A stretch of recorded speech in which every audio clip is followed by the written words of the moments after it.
పంజాబ్లో వరద బాధితులను ప్రభుత్వం వెంటనే ఆదుకోవాలన్నారు ఎల్ఓపీ రాహుల్ గాంధీ. వక్ఫ్ సవరణ చట్టంపై సుప్రీంకోర్టు మధ్యంతర ఉత్తర్వులను స్వాగతించారు ఏఐసీసీ చీఫ్ ఖర్గే. తాము పార్లమెంటులో లేవనెత్తిన అంశాలనే కోర్టు ప్రస్తావించిందన్నారు కాంగ్రెస్ ఎంపీ కేసీ వేణుగోపాల్. మత విద్వేషాలు రెచ్చగొట్టి రాజకీయ లబ్ధి పొందడమే బీజేపీ లక్ష్యమన్నారు ఎంఐఎం చీఫ్ ఓవైసీ.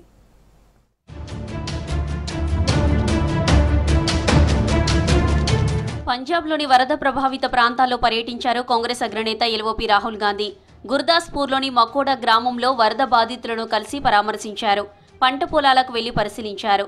భారీ వర్షాలు, వరదలతో జరిగిన నష్టంపై స్థానికులను వివరాలు అడిగి తెలుసుకున్నారు. కేంద్ర రాష్ట్ర ప్రభుత్వాలు వెంటనే రైతులను ఆదుకోవాలన్నారు. న్యాయం జరిగే వరకు కాంగ్రెస్ పోరాటం చేస్తుందన్నారు రాహుల్ గాంధీ.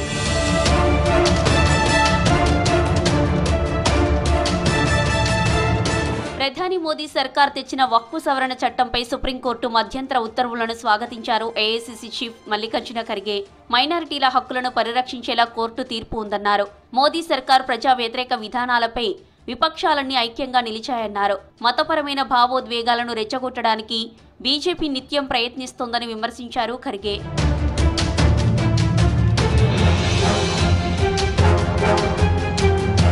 ఎన్డీఏ సర్కార్ తెచ్చిన వక్ఫ్ సవరణ చట్టం అసబద్ధంగా ఉందన్నారు కాంగ్రెస్ ఎంపీ కేసీ వేణుగోపాల్. వక్ఫ్ విరాళం ఇచ్చే వ్యక్తి కనీసం 5 ఏళ్లు ముస్లింగా ఉండాలనే నిబంధన సరికాదన్నారు.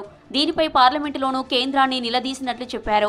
వక్ఫ్ ఆస్తులపై కలెక్టర్లకు సర్వాధికారాలు కల్పించడాన్ని కోర్టు తప్పుపట్టిందని చెప్పారు. వక్ఫ్ బోర్డులో ముస్లిమేతర సభ్యుల సమస్యపై కోర్టు మార్గదర్శకాలు పాటించాలన్నారు KC Venugopal.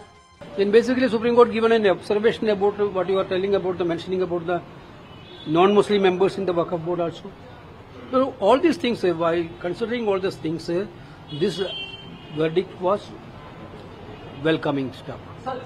Now the government has to come forward to repeal the bill, basically. Points which have debated in the parliament and the points which are raising by the people of this country, some of them are addressed.